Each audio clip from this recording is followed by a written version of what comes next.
세계 미인대회 심사 규정에 따르면 지성미 50점, 육체미 50점을 준다고 하는데 그 중에 눈에 해당되는 점수가 10점이나 된다고 합니다. 이는 눈이 우리 신체 가운데 얼마나 중요한 위치에 있는가를 말해주는 것입니다. 사실 눈으로 우리가 무엇을 보느냐에 따라서 우리의 인생이 정해지기도 하고 달라지기도 합니다. 어떤 사람은 눈빛이 살아있다. 때때로는 매서울 만큼, 또 때때로는 인자함이 그 눈빛이 그 사람의 인성과 또 지능과 모든 마음들을 보여주기도 합니다.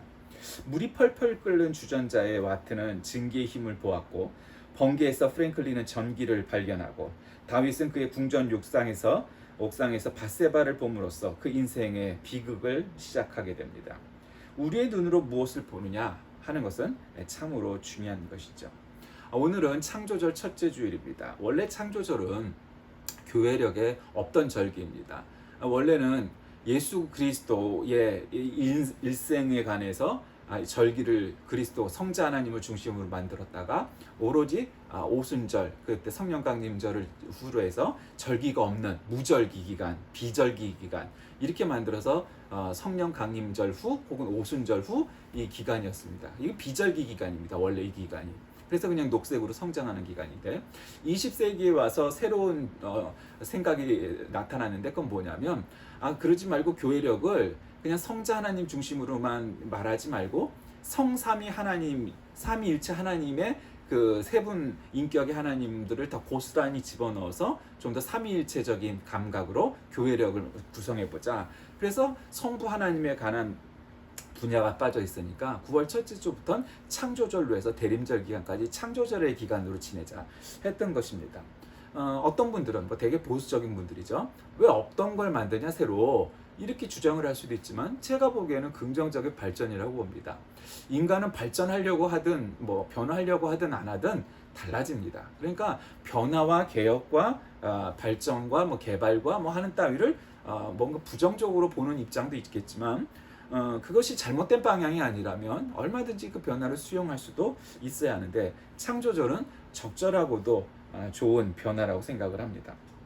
그래서 우리는 9월 첫째 주부터 대림절 기간까지의 기간들을 우리는 창조절로 지키게 되는 것입니다. 저는 오늘 이 시편 145편 1절에서 10절 말씀을 중심으로 위대하신 하나님 이런 제목으로 말씀을 나누고자 합니다. 이 본 시편은 하나님의 선하심과 광대하심을 주제로 한 다윗의 찬송시인데 하나님을 찬송하는 이유와 그의 크신 능력을 대대로 전하겠다 이런 내용이 있는 것이죠. 다윗은 이스라엘의 실질적인 왕입니다. 그러니까 실제 왕이었죠. 무슨 영적인 이런 의미가 아니라 실제로 이스라엘을 통치하던 정권을 갖고 있던 왕이었습니다. 그런데 그 왕이 뭐라고 이 찬송을 하고 노래하고 다녔냐면 하나님을 왕이라고 말합니다. 여러분 이게 지금 우리가 생각해서 문재인 대통령이 대통령입니다. 근데 우리나라를 실제로 이끄시는 분은 내가 아니라 이 나라의 대통령은 하나님이시다. 만약에 그렇게 공적으로 발표한다고 그래보세요. 예전에 서울을 하나님께 드린다 이렇게 얘기했다는 걸로 그렇게 그거를 정치적인 논쟁거리로 이런 수사를 만들었는데 그럼 큰일 나는 것처럼 얘기하겠죠. 사실은 정치 투쟁이지만 왕이 이스라엘의 왕은 본인이 아니라 하나님이다. 이렇게 얘기하는 건 정말 지금 우리 현실에 비추어 보면 어마어마한 일입니다. 물론 이제 이 나라는 유대교의 나라니까 우리나라와 같은 정적인 논쟁은 필요 없겠지만 아무리 그것이 정치적인 혹은 종교적인 수사일지라도 이게 굉장히 중요한 고백이죠. 이런 다윗은 하나님께서 참 아까 그 초반에 그런 예화에서도 말씀드렸지만 밧세바를 눈으로 봄으로써 문제를 일으켰던 왕입니다. 그러니까 여자도 좋아하고 그랬어요. 그런데 그럼에도 많은 그의 인생의 오류와 잘못과 허물이 있었음에도 불구하고 하나님께서 다윗을 그렇게 사랑하고 다윗은 하나님을 또 그렇게 사랑했어요. 여러분 사랑은 그런 겁니다. 허물이 없기 때문에 혹은 완벽하기 때문에 사랑하는 게 아니에요.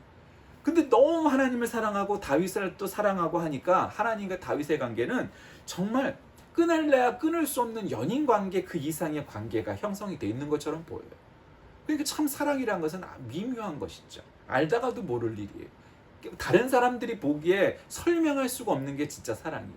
그런데 하나님은 그렇게 다윗을 사랑하시고 다윗은 그렇게 또 하나님을 사랑해요. 죄를 지어요. 다윗이 흠결이 없는 성결성화된 그런 사람이 결코 아니었어요. 그런데도 하나님이 그렇게 사랑하시. 그 이유가 뭘까요? 그는 잘못을 저지르고 나서 하나님 저는 죄인입니다. 제가 잘못했습니다. 저는 하나님보다 더 사랑하는 것이 없습니다. 또 그래요. 미치고 활짝이라는 일이죠. 그런데 어쩌면 사랑은 그런 걸 거예요. 가끔 이제 어린 아기들이 나오는 프로그램을 보면 재밌어요. 주일 아침에도 하죠. 거기 보면 아기들이 물을 쏟고 잘못을 저질러요. 그런데 그 아기들이 정말 사랑스러운 건 몰라서 그러는 거예요. 그리고 몸이 말을 안 들어서 그러는 거예요. 그리고 나서 보통의 아기들은 자기가 잘못한 걸 본인이 알아요. 뭐 부모가 뭘 하니까 야단을 치면 그러면서 잘못했다고 해서 안기고 뭐 이래요. 자기가 잘못했다는 걸 본인이 알고 깨닫는 게 되죠. 그러니까 그 아기들이 사랑스럽죠. 다 커갖고 그러면 좀 미친놈이죠. 근데 아기들은 그렇게 잘못을 해도 이뻐요. 부모의 눈에, 그리고 사람의 눈에. 그것과 마찬가지로 하나님의 눈에는 그렇게 보이는가 봅니다. 그러니 다윗을 그리 사랑하신 것이죠. 왕이신 나의 하나님이여, 내가 주를 높이고 영원히 주의 이름을 송축하리다. 그러니까 다윗의 시는 그냥 뭐 다짜고짜 하나님을 내가 찬양합니다. 하나님의 이름을 높입니다. 나는 영원히 주의 이름을 찬양하겠습니다. 날마다 찬양하겠습니다. 영원히 주의 이름을 송축합니다. 하나님은 여호와는 위대하시니 크게 찬양할 겁니다. 그의 위대하심을 측량할 수 없습니다. 그냥 아주 찬양 일색이에요. 여러분 이 지금 3절까지 이를 이렇게 읽어보면 뭐가 생각나세요? 북한에서 김일성을 찬양하는 북한 사람들 생각나지 않으세요? 거의 그 정도 수준이에요. 뭐 다짜고짜 뭐 이후 영화가 뭐 어떤 시는 그렇게 자세히 설명하지만 이래저래서는 하나님을 찬양합니다. 이런 그런 사필 귀정 혹은 논리 정연한 기승전결의 그런 내용도 있지만 시편은 특히 다윗의 찬송은 이렇게 그냥 다짜고짜 하나님을 찬양해요. 하나님 입장에서 어떻겠어요? 내가 하나님을 사랑합니다. 그냥 다짜고짜 이 하나님께 고백하는 이 다윗이 얼마나 사랑스러우셨겠어요. 본문은 광대하신 하나님에 대한 증거와 하나님을 소리 높여 찬양하는 이 시인 기자의 다윗의 찬양에 대한 기록입니다. 하나님을 찬양해야 될 성도들의 바른 자세 태도가 뭐냐? 이겁니다. 첫째로 그냥 광대하신 하나님을 찬양하는 것이 인간의 할 일입니다. 여러분 제가 자주 드는 예화라기보다 사실이지만 이 기독교의 아주 대저작 중에 하나인 기독교 강요의 첫 번째 구절이 장깔뱅은 뭐라고 했냐면 인간의 존재가 하나님께 영광을 돌리기 위해서 태어났다라고 그렇게 쓰고 있습니다. 그러니까 인간의 존재 자체는 하나님께 영광을 돌리기 위해서 태어난 거예요. 당신은 사랑받기 위해 태어난 사람 이런 노래도 있지만 사실은 그걸 엄밀하게 신학적인 차원에서 성경적인 차원에서 더 근본적으로 들으면 여러분 인간은 하나님께 영광을 돌리기 위해서 태어난 존재이심을 믿으시길 바랍니다. 그게 정확한 거예요. 그게 정확한 거예요.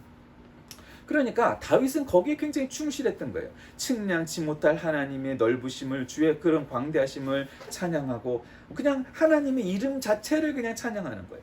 그러니까 다윗은 하나님께 그렇게 사랑받았던 이유는 뭐냐면 그냥 다짜고짜 광대하신 크신 하나님, 위대하신 하나님을 날마다 매일매일 영원히 무슨 건건마다 내가 일이 성공하지 않을지라도 하나님을 그렇게 찬양했다는 거예요. 근데 여러분 우리가 살다 보면 성공하고 승리하고 기뻐하고 축하할 일이 많은 것 같아요? 아니에요. 사실은 대부분의 일들은 아무 일도 별일도 없어요. 그리고 사실 잘 되고 성공하고 할 일보다 잘 안 되고 안 풀리고 하는 일들이 더 많아요. 그런데 그때마다 다윗은 어떻게 했다고요? 하나님을 찬양했대요. 여러분 이것이 바로 다윗의 믿음의 위대성입니다. 다윗에게 본받아야 할 점이고 우리에게 모범을 보인 점입니다. 다윗의 인생이 왕이었다 한들 그의 나날이 보통 사람과는 달리 매일매일 그냥 호의호식하고 예쁜 여자도 많고 권력도 세고 이러니까 매일매일 행복하고 기뻤겠어요? 아니에요. 그렇지 않아요. 모든 사람은 왕이나 거지나 그의 인생의 패턴은 비슷해요. 기쁘고 축하하고 할 일보다 평범한 날이 많고 또 그보다는 좀 못하지만 그래도 실패하고 좌절하고 슬픈 일도 꽤 많아요. 다윗의 인생. 자기 아들끼리 싸우고 결국 권력 때문에 죽이는 일도 결국 나중에 말년에는 발생하잖아요. 그러니 자식끼리 싸우고 죽는 꼴을 봤으니 다윗의 인생이 인간적으로 보면 그렇게 해피하고 그냥 무에 무덕하고 그런 인생도 또 아니었단 말이에요. 또 사울에게 쫓길 때는요 하나님이 인정했는데도 왕이 있으니까 감히 그 권위에 도전하지 못하고 계속 죽음의 고비를 여러 번 고비를 누비잖아요. 그 인생이 뭐 그렇게 안락하고 편안한 인생도 결코 아니었단 말이에요. 그런데도 다짜고짜 대놓고 닥치고 하나님을 찬양합니다. 여러분이 그러기가 쉬웠겠어요? 그거 어려운 일이에요. 그런데 시편의 대부분의 내용이 다윗과 솔로몬의 시들이 구성되어 있는 이유가 뭐겠어요? 다윗이 그만큼 예술가적 기질이 있었다. 뭐 그것도 사실이겠죠. 그런데 그는 끊임없이 하나님을 찬양하는 노래를 가장 많이 불렀던 사람이에요. 어쩌면 다윗이 구약 성경에서 뭐 이렇게 믿음의 인물을 꼽으면 뭐 아브라함, 모세, 다윗, 뭐 이사야, 엘리야, 뭐 이런 순서대로 꼽을 수 있지 않겠어요?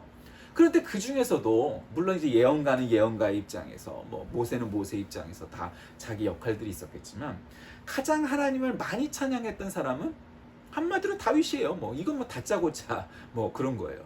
그러니까 다윗은 그래서 하나님께 사랑받았던 것 같아요. 하나님을 무조건 찬양해요. 그냥 김일성 찬양하는 북한 사람들처럼 그냥 그게 아주 그냥 체질화가 돼 있고 생활화가 돼 있는 거예요. 두 번째로 그에게 본받을 점은 하나님의 나라와 의를 얘기해요. 이거 똑같은 건데 좀 다르죠. 아까 하나님 그 자체를. 근데 하나님의 나라와 의를. 이제 세상은 이렇게 그냥 뭐 문제도 많고 걱정도 많고 전쟁도 많은데 이제 하나님이 직접 통치하실 그 세상이 오면, 한마디로 천년왕국이 오면, 예수님 재림하면 하나님의 나라와 의가 넘치는 그런 하나님의 은혜가 넘치는 그런 게 되지 않겠니? 영원한 하나님의 나라가 도래하면 뭐 이런 거죠. 그러면 하나님 나라가 우리에게 오면 그렇다는 거예요. 여러분, 창조절은 우리에게 이 세상의 시작은 뭐예요? 그건 창조잖아요. 이 세상의 끝은 뭐예요? 종말이에요. 그러니까 기독교의 성경의 역사가는 창조와 종말을 관통하는 직선적인 역사가 아니에요. 시작이 있고 끝이 있어요. 근데 불교는 어때요? 윤회적인 사관이죠. 원과 같이 그냥 태어나고 죽고를 반복한다고 얘기하는 거예요. 근데 기독교는 직선적인 사고예요. 창조에서 종말까지 그 안에는 역사만 있어요. 그러니까 창조에서 종말까지. 그러니까 창조절을 우리가 생각한다는 건 결국 역사와 종말을 또한 생각을 해야 된다는 거예요. 이 세상에는 종말이 온다는 거예요. 그러니까 그 종말이 언제일지 모르니까 종말이 오기까지 하나님의 말씀대로 우리 역사를 써 내려가야 된다는 거죠. 그러니까 그게 우리의 삶에 중요한 거예요. 그러니까 하나님의 나라는 한마디로 정치적인 부분이 있어요. 역사적인 부분이 있어요. 그리고 윤리적인 부분도 있고요. 뭐 당연히 뭐 종교나 신앙적인 부분은 뭐 말할 것도 없고요. 그러니까 창조하신 이 세상 속에서 종말에 이르기까지 한 장 한 장 역사의 페이지를 우리는 믿음으로 써내려가야 된다. 거기서 가장 중요한 게 뭐냐? 하나님을 찬양하고 하나님의 나라를 찬양하는 것이다 라는 것이죠. 그 하나님의 나라는 어떤 것이냐? 이 하나님의 나라가 우리에게 오면 약한 자를 돌보시고 공의로 통치하시고 그리고 모두에게 행하시는 구원과 심판이 임할 것이다. 이거죠. 그 이제 우리가 구원론에 관해서 얘기할 때 이 깔뱅이 신학과 웨슬리 신학이 그렇죠. 깔뱅이 신학은 이중 예정이잖아요. 구원받을 놈은 구원받고 지옥 갈 놈은 지옥 간다. 이렇게 그냥 딱 이미 예정이 되었다. 이걸 이중 예정이라고 말하지만, 근데 이제 웨슬리는 좀 그렇게 무섭지 않죠. 모든 사람을 구원하시는 게 하나님의 마음이다. 그 하나님의 마음은 그러나 인간이 거부하고 믿음이 없고 해갖고 죄가 많아서 결국 지옥 갈 사람이 생기게 되는 것이다. 이렇게 얘기하는 거죠. 그러니까 어떤 입장에서 보느냐의 차이고 뭐 신학적인 입장이지만 어쨌든 하나님의 나라는 다윗은 사실 웨슬리에 가까운 것 같아요.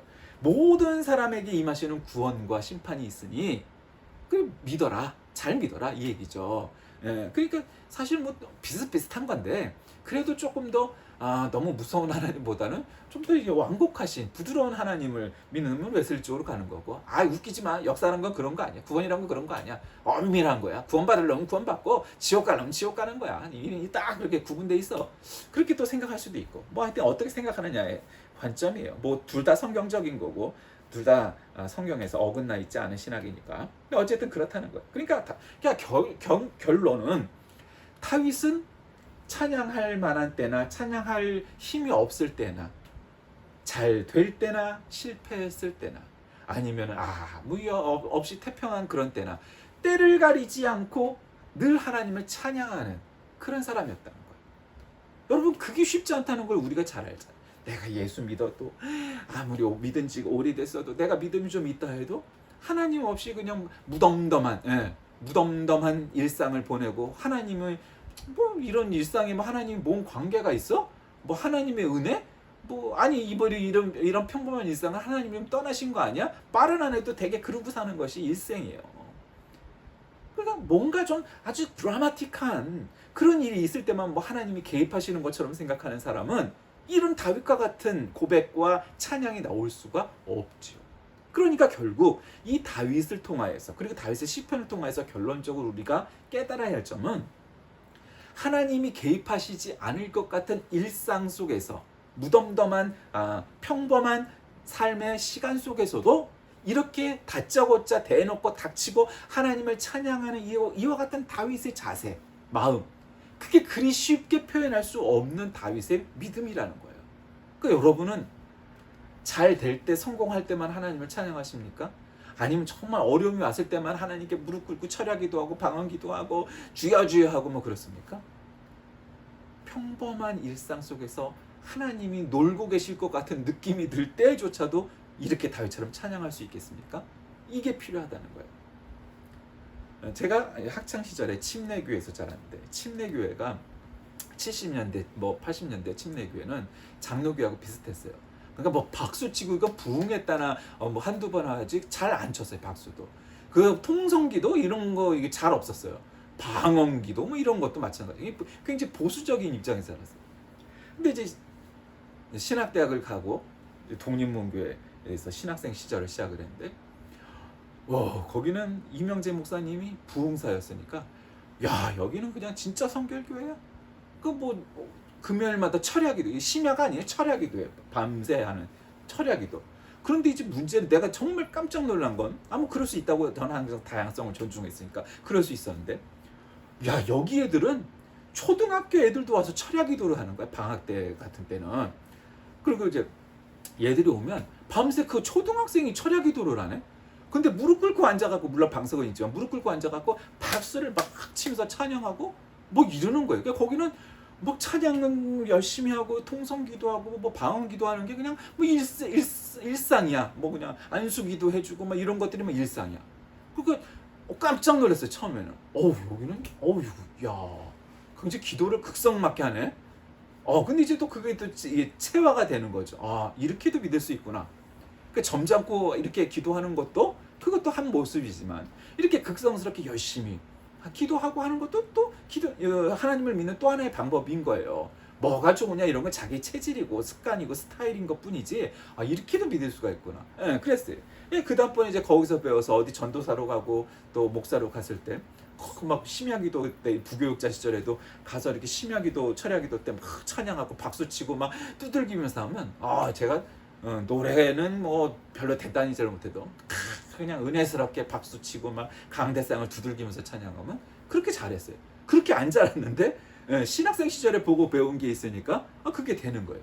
그렇게 통성기도도 해보고 방언기도도 해보고 하면 이제 또 그게 또 되는 거야. 그리고 그게 은혜스럽다고 하는 분들이 있었어요.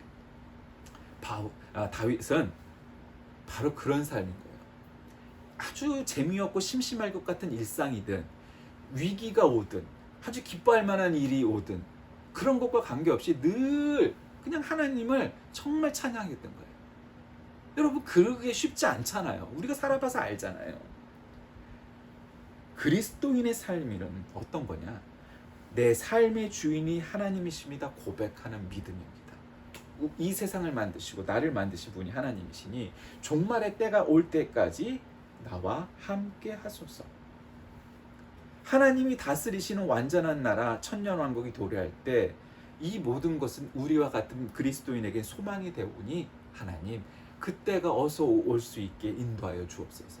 창조주 하나님, 이 역사를 주관하시는 역사의 주 하나님, 그리고 종말의 주 하나님, 모든 이 세상을 통치하시는 왕 중의 왕 하나님께서 나와 함께 하소서. 위대하신 하나님을 찬양합니다. 그것이 다윗의 삶이었어요. 여러분, 얼마나 은혜스럽습니까? 다윗이 얼마나 축복받은 사람입니까? 지금 이스라엘의 국기는 다윗의 별이 그려져 있고 다윗 왕조가 되었고 그들은 다윗의 후손이라고 말을 하는 그런 사람들입니다. 그러니 다윗의 삶이 비록 그의 삶이 완벽하고 완전하지는 않았음에도 하나님께서 그렇게 들어 쓰시고 인정하시는 까닭은 그렇게 하나님을 찬양하고 진심으로 하나님을 찬양하는 그런 사람이었기 때문 아니겠습니까? 여러분의 삶은 어떻습니까? 대부분의 삶은 몸이 건조한 일상일 것이고 때때로 어려움도 오고 때때로 정말 기뻐하고 축복할 일도 생길 겁니다. 그와 같은 삶 속에서 다윗과 같이 살 수 있겠습니까? 비교해 본다면 쉽지 않은 일입니다. 바로 그 점이 평범한 다른 사람들과 다윗의 차이점일 겁니다. 그는 어떤 때든지 하나님을 찬양할 줄 아는 사람이었고 진심으로 하나님을 찬양하였고 하나님께 그 찬양함으로 하나님께 인정받은 그런 믿음의 사람이었기 때문입니다. 위대하신 하나님, 그분이 세상을 만드시고 세상의 종말에까지 우리와 함께 하시고 바로 이 다윗과 같이 하나님을 찬양하는 사람들 속에서 역사하시는 바로 그 하나님이십니다. 이 위대하신 하나님과 종말의 때까지 함께하게 되시는 저와 여러분이 다 되시길 주의 이름으로 간절히 기도합니다. 살아계신 하나님, 창조주 하나님이 종말의 또한 하나님이심을 우리는 압니다. 그 믿음 가지고 늘 하나님을 다윗처럼 찬양하며 살아 하나님께 칭찬받고 인정받는 모두가 되어 다윗과 같은 역사를 이루게 하여 주옵소서. 예수님의 이름으로 간절히 기도드립니다. 아멘.